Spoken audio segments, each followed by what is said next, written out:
Before we begin, viewer discretion is strongly advised. The following is for educational and entertainment purposes only. This is the verbatim federal courtroom testimony of the Sean Diddy Combs trial as reported by Inner City Press. Nobody expected him. The room was tense, eyes focused on the next witness, until the back doors opened and in walked Will Smith. Gasps echoed. Even the judge froze. No announcement, no pre-written statement, just Will stepping forward on his own. Until that moment, he had stayed silent as his name swirled through headlines, court leaks, and whispered audio recordings said to be too disturbing to release. But something had changed. Maybe it was the rumors. Maybe it was the betrayal from people he once trusted. Maybe it was hearing that tape played behind closed doors. Whatever it was, Will was done hiding. He wasn't on the stand as a celebrity. He was there as a man who'd seen too much and said too little. And when he began to speak, the courtroom wasn't prepared for what they would hear. Because what Will revealed about Diddy, the parties, the manipulation, and the fear wasn't just explosive, it was a warning. It started like any other day of the Diddy trial. The room buzzed with low conversations, the press hunched in their designated rows, and lawyers whispered strategies as they waited for the next scheduled witness. But when the side doors opened and Will Smith stepped into the courtroom alone, no entourage, no legal team, no announcement, the room changed. You could hear a pin drop. Some people thought it was a mistake. Others thought it was a stunt. But the way Will walked, slow, focused, with that old Fresh Prince stoicism, melted away into something more raw,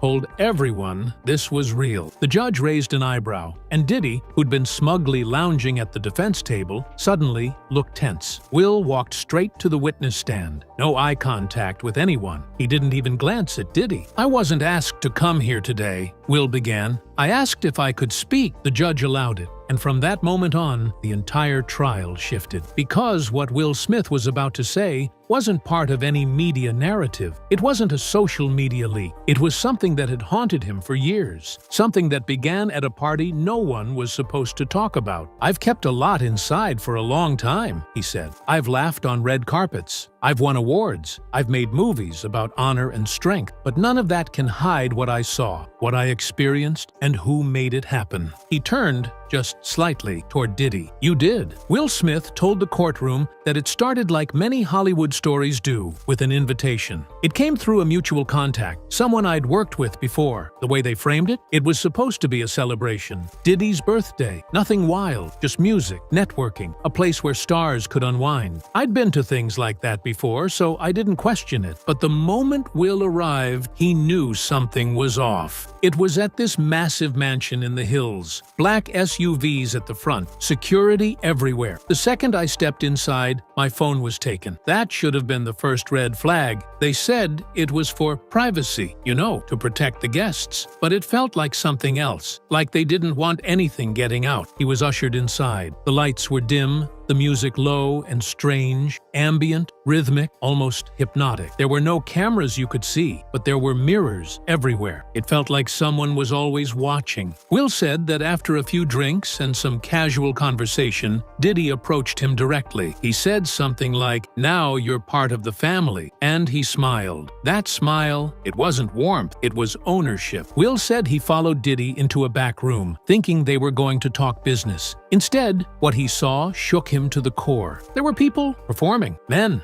women. Some I recognized from film and music. Some looked young, too young. There were others watching, like it was entertainment. And Diddy? He was laughing, like it was the most normal thing in the world. He paused, swallowing hard. "I didn't know how to leave. And that was the point. Once you're in, you're in." Will continued, his voice steady but hollow. "A few days after the party, I got a call. Blocked number. All the voice said was, 'Hope you had fun, Fresh Prince.' Then they hung up. He thought it was just a weird prank, until an envelope arrived at his office. It was unmarked. Inside was a flash drive. I almost didn't look, but I did. It was footage from that night of me sitting on a couch, clearly out of it. I don't remember being that out of it, but there I was, laughing at something I couldn't even remember. There was a voice behind the camera, Diddy's voice, saying, "That's how we keep 'em." Will testified that the fear he felt in that moment was unlike anything he'd ever experienced. "I realized I wasn't invited to that party. I was initiated." He said that's when the manipulation began. "I'd get invites to more parties. I declined. Then suddenly, movie roles I was in talks for? Gone. People I worked with for years stopped calling. Rumors started online that I was gay, that I was unstable, that I was cheating. I knew what it was. It was pressure. Diddy didn't need to say it. He just made it clear that silence was the cost of peace. And so, for years, Will said nothing. He smiled through interviews, brushed off rumors, focused on work. But every time I saw a news story about someone else speaking out, Cassie, Don Richard, even Meek Mill's name being dragged into this, I thought, if they're speaking, why am I still quiet? He looked around the courtroom. Diddy didn't just ruin people's careers. He made them fear telling the truth. And that, Will said,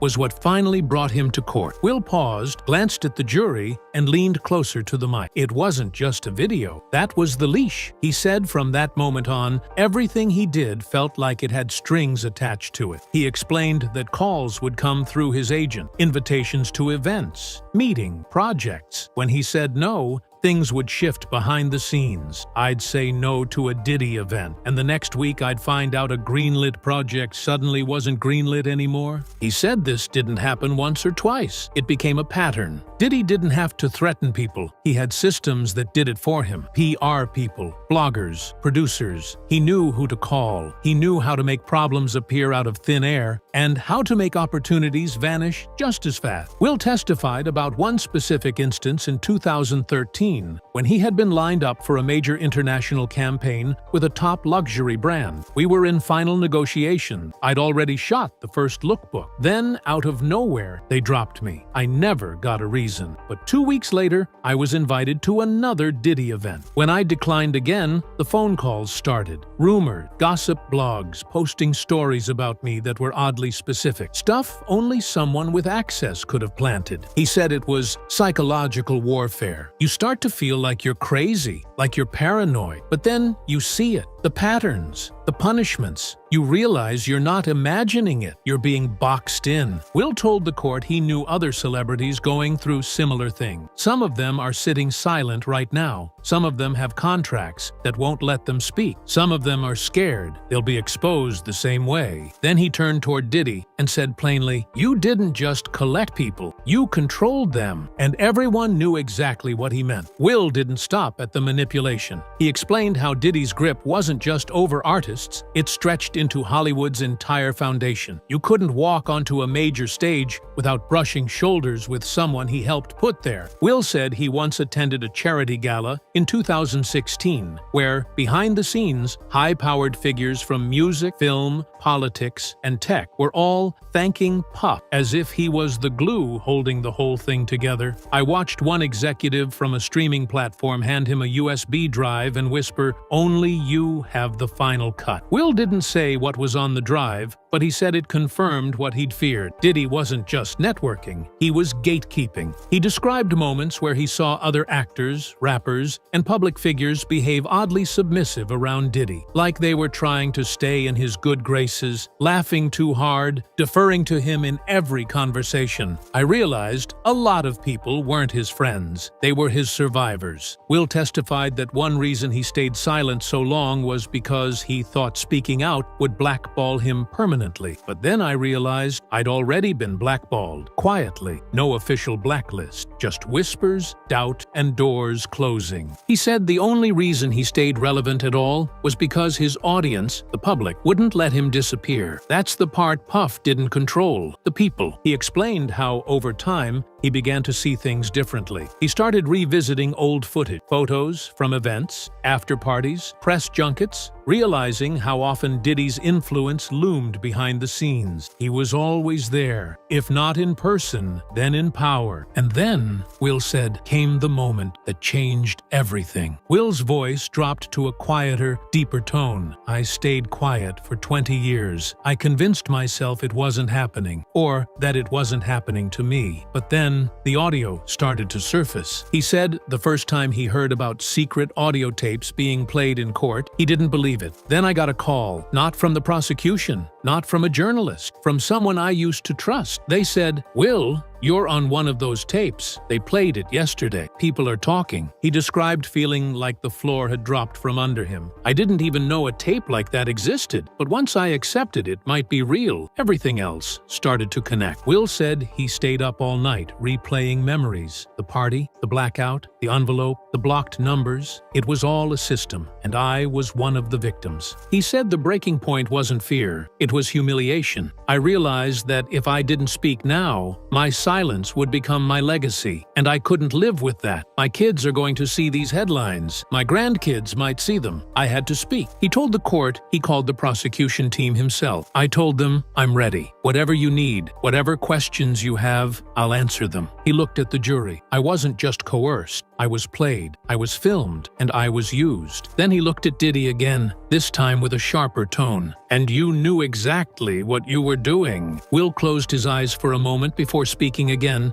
as if preparing to relive something he had fought to forget. "When the prosecution asked if I wanted to hear the audio, I hesitated," he said, "but I knew I had to. They played it behind closed doors. No press, no jury, just the judge, the lawyers, and Will. I heard myself laughing," Will said slowly. "It was hollow. It wasn't real. I sounded drunk. No, drugged." He described the background of the audio. Slow music, low voices, the occasional cheer or shout. "Then I heard Diddy, clear as day, saying something like, 'That's how we break 'em in.' And then I heard my name. They were saying my name while doing things I don't even want to repeat." He said it wasn't just humiliating, it was horrifying. There's a difference between being embarrassed and being stripped of your humanity. That tape, it took something from me. Will's voice cracked for the first time. He looked down, collecting himself, then continued, "I never consented to being recorded. I never agreed to be a part of that. But Diddy recorded it. He kept it, maybe to use, maybe just to have." He explained how, for years, he couldn't figure out why he would feel sudden anxiety when certain names were mentioned, why he had panic attacks during simple interviews. "Now I know. It's because I wasn't crazy. I was remembering something I didn't want to remember." Will said that hearing the audio forced him to confront everything. The manipulation, the grooming, the betrayal from people who stood by and watched. And he said what shook him most wasn't what he heard. It was what I didn't remember. He looked at the jury and said, "If you want to know how powerful Diddy is, ask yourself how someone like me could be silenced for 20 years and not even realize it." By the time Will's testimony hit the media,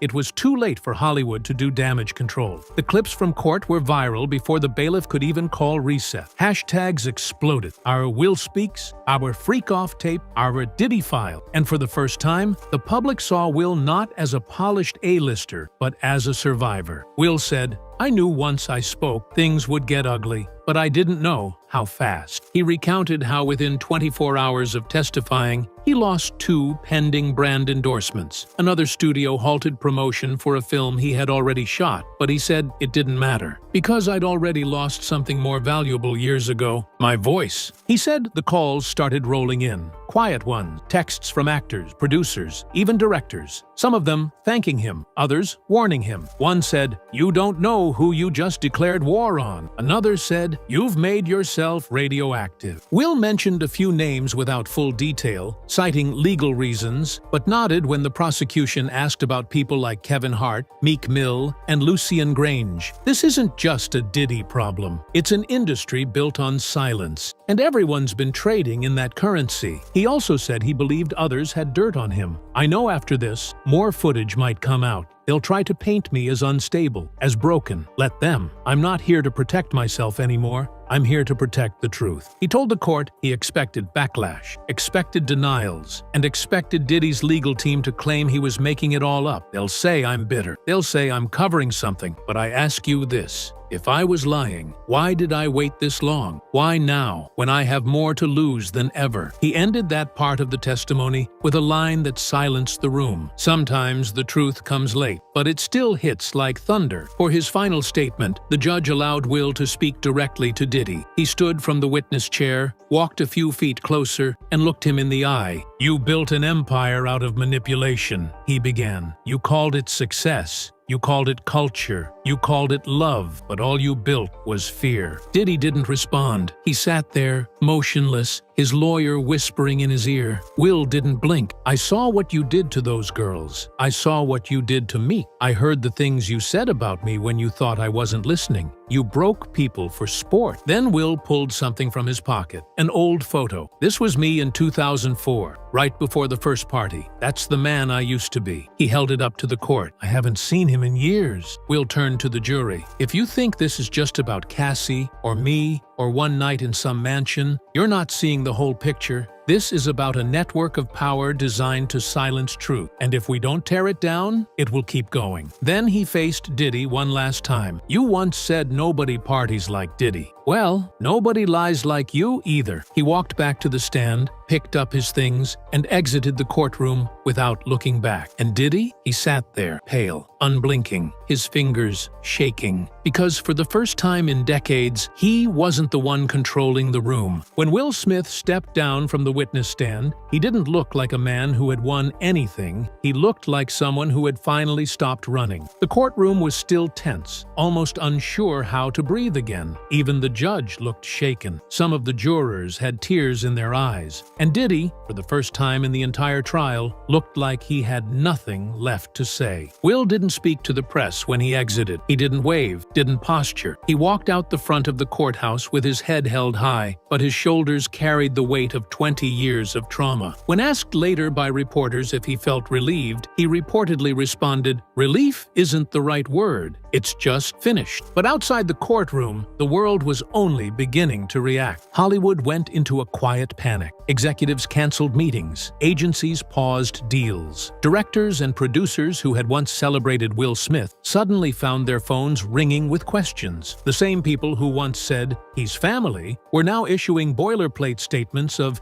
deep concern and commitment to truth. Behind closed doors, crisis teams were activated. PR firms sent internal memos urging clients to distance publicly from any past associations with Mr. Combs. And while many tried to pretend they were shocked, the internet was already doing what it does best, resurfacing the receipts. Old clips of Diddy brushing shoulders with top-tier names, parties where everyone looked too uncomfortable to be just partying, interviews where guests danced around uncomfortable questions, footage of Will, years ago, being interviewed and visibly recoiling when Diddy's name came up, and most painfully, dozens of clips from the Fresh Prince era where fans now say Will looked like he was smiling through something. Fans weren't just shocked. They were furious. Furious that someone like Will had to carry this alone. Furious that for years the whispers were called conspiracy. And furious that the system had stayed quiet for so long. But Will didn't stay in hiding. The day after his testimony, he posted a single message online. A black and white photo of himself as a young actor in 1993, standing on a film set, smiling into the sun. The caption read, "He didn't know what was coming, but he made it through. I'm proud of him." No hashtags, no name drops, just that. The response was instant. Millions of shares, tens of thousands of comments, celebrities, activists, and everyday people thanking him for his courage. More than anything, survivors of abuse, men especially, flooded the post with their own confession. "You gave us a voice," one wrote. "If Will can speak, so can we." Meanwhile, back inside the court, Diddy's team scrambled. Rumors swirled that more subpoenas were going out, not just to musicians and assistants, but to executives at labels, distribution companies, even media conglomerates. What Will's testimony had done wasn't just personal, it had cracked the dam. And now, the flood was coming. Whispers said more tapes existed, not just audio, but visual footage. Some of them featuring other public figures. The court sealed these for now, but according to insiders, if any of them leak, it would flip the industry upside down. And Will? He didn't return to work right away. He declined interviews. He canceled appearances, but he wasn't hiding. Insiders say he's been spending time with his kids, focused on rebuilding what matters. One friend told Variety, anonymously, "He's healing now, for the first time in years. He's not pretending." Before court adjourned that day, the judge made a statement that caught even the media off guard. What we heard today was not just testimony, it was a reckoning, and this court acknowledges the courage it took to deliver it. The final shot thought of the day wasn't of Diddy. It wasn't even Will. It was of the jury, sitting motionless, processing everything they'd just heard. And in that silence, one thing was clear. The era of silence was over.